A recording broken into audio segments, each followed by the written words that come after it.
భగవద్బంధువులందరికీ హృదయపూర్వక నమస్కారాలు. ఓం శ్రీ రామచంద్ర పరబ్రహ్మణే నమః. ఆపదామపహర్తారం దాతారం సర్వసంపదాం లోకాభిరామం శ్రీరామం భూయో భూయో నమామ్యహం. ఓం శ్రీ రామచంద్ర పరబ్రహ్మణే నమః. శ్రీ వాల్మీకి రామాయణం బాలకాండం 50వ సర్గయందు గల 1వ శ్లోకం నుంచి 25వ శ్లోకం వరకు గల అన్ని శ్లోకముల యొక్క వచన భావ సారాన్ని రామలక్ష్మణులు విశ్వామిత్రునితో మిథిల చేరుట అనే కథగా విందాం. లక్ష్మణ సమేతుడైన రాముడు విశ్వామిత్రుని వెంట నడుస్తూ ఈశాన్య దిక్కు వైపు ప్రయాణం చేసి జనకుని యజ్ఞవాటాన్ని చేరి విశ్వామిత్రునితో, మహాముని, మహాత్ముడైన జనకుని యజ్ఞ సంభారాదులు చాలా ఉత్తమంగా ఉన్నాయి. ఇక్కడ నానా దేశాల నుంచి వచ్చిన అధ్యయన సంపన్నులైన బ్రాహ్మణులు వేల కొలది ఉన్నారు. 100 కొలది శకటములతో ఇరుకుగా ఉన్న ఋషివాటికలు కనిపిస్తున్నాయి. ఇక్కడ మనం నివసించడానికి అనువైన ప్రదేశాన్ని నిర్ణయించండి అని పలికాడు. విశ్వామిత్రుడు రాముని మాటలు విని జలసమృద్ధమై జన సమ్మర్ధం లేని ప్రదేశమునందు విడిది చేశాడు. జనక మహారాజు విశ్వామిత్రుడు వచ్చినట్లు విని పుణ్యాత్ముడు పురోహితుడు అయిన శతానందుని ముందు పెట్టుకుని సవినయంగా ఎదురయ్యాడు. మహాత్ములైన ఋత్విక్కులు శీఘ్రంగా పూజాద్రవ్యాలు తీసుకువచ్చి మంత్రపూర్వకంగా ధర్మానుసారంగా విశ్వామిత్రునకు సమర్పించారు. విశ్వామిత్రుడు జనకుడు చేసిన పూజలు అందుకుని, మహారాజా, నీవు కుశలంగా ఉన్నావా? యజ్ఞం ఎట్టి లోపాలు లేకుండా జరుగుతున్నదా అని ప్రశ్నించాడు.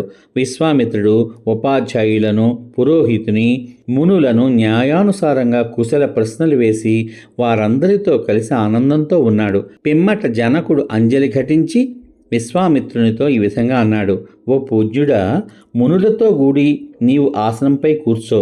జనకుని వాక్యం విని విశ్వామిత్రుడు అదే విధంగా కూర్చున్నాడు. పిమ్మట పురోహితుడైన శతానందుడు, ఋత్విక్కులు, రాజు, మంత్రులు అందరూ కూర్చున్నారు. వారందరూ న్యాయానుసారంగా ఉచితాసనములపై కూర్చున్న పిమ్మట జనకుడు విశ్వామిత్రునితో ఈ విధంగా పలికాడు: మహర్షి, ఈనాడు దేవతలు సర్వాంక సంపన్నమైన నా యజ్ఞాన్ని సఫలం చేశారు. పూజ్యుడవైన నీ దర్శనం లభించింది కాబట్టే ఈనాడు నా యజ్ఞం సఫలమైంది. మునులతో కలిసి నీవు నా యజ్ఞ వాటానికి రావడం చేత నేను ధన్యునయ్యాను. నీ అనుగ్రహానికి పాత్రుడనయ్యాను. ఈ యజ్ఞం పూర్తి అవడానికి ఇక 12 దినములే ఉన్నవి అని పండితులు చెబుతున్నారు. పిమ్మట యజ్ఞ భాగముల కొరకు వచ్చే దేవతలను అందరూ నీవు చూడగలవు.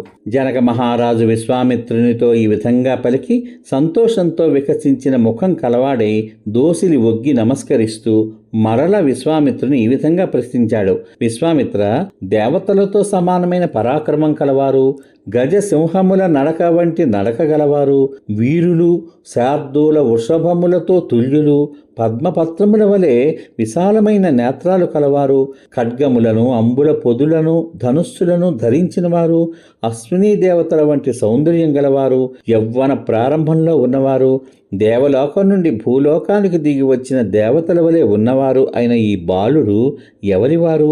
ఇక్కడికి కాలినడకనే వచ్చినారేమి? ఎందుకు వచ్చారు?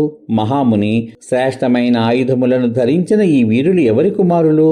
జునపములను ధరించిన ఈ వీరులు ప్రమాణమునందు, ఇంగితములందు, చేష్టలయందు కూడా ఒకరినొకరు పోలి ఉన్నారు. చంద్ర సూర్యులు ఆకాశాన్ని ప్రకాశింపచేసినట్లు ఈ ప్రదేశాన్ని ప్రకాశింపచేస్తున్నారు. ఈ వీరులను గూర్చి తెలుసుకోగోరుతున్నాను అని పలికాడు. విశ్వామిత్రుడు మహాత్ముడైన జనకుని మాటలు విని ఆ మహాత్ములు ఇరువురు దశరథ రాజకుమారులు అని తెలిపారు. మహా తేజస్శాలి అయిన విశ్వామిత్ర మహాముని, రామలక్ష్మణులు నిర్భయంగా సిద్ధాశ్రమానికి వచ్చి అక్కడ నివసించిన రాక్షసులను సంహరించడం, విశాల నగరాన్ని చూడడం, అహల్య సందర్శనం చేయడం, గౌతమునితో సమాగమం చేయడం, శివధనస్సును పరీక్షించుటకై మిథులకు రావడం మొదలైన విషయాలన్నీ కూడా జనక మహారాజునకు తెలిపాడు. సమాప్తం. ఇంతవరకు మీరు శ్రీ వాల్మీకి రామాయణం బాలకాండం 50వ సర్గయందు గల 1వ శ్లోకం నుంచి 25వ శ్లోకం వరకు గల అన్ని శ్లోకముల యొక్క వచన భావసారాన్ని రామలక్ష్మణులు విశ్వామిత్రునితో మిథిల చేరుట అనే కథగా విన్నారు. రేపటి భాగంలో శ్రీ వాల్మీకి రామాయణం బాలకాండం 51వ సర్గయందు గల 1వ శ్లోకం నుంచి 28వ శ్లోకం వరకు గల అన్ని శ్లోకముల యొక్క వచన భావ సారాన్ని శతానందుడు విశ్వామిత్రుని పూర్వ వృత్తాంతమును వర్ణించుట అనే కథగా వింటారు. ఓం శ్రీ రామచంద్ర పరబ్రహ్మణే నమః. శ్రీరామ రామ రామేతి రమే రామే మనోరమే సహస్రనామ తత్తుల్యం రామనామ వరాననే. ఓం శ్రీ రామచంద్ర పరబ్రహ్మణే నమః. సర్వే జనా సుఖినో భవంతు. శుభమస్తు. స్వస్తి.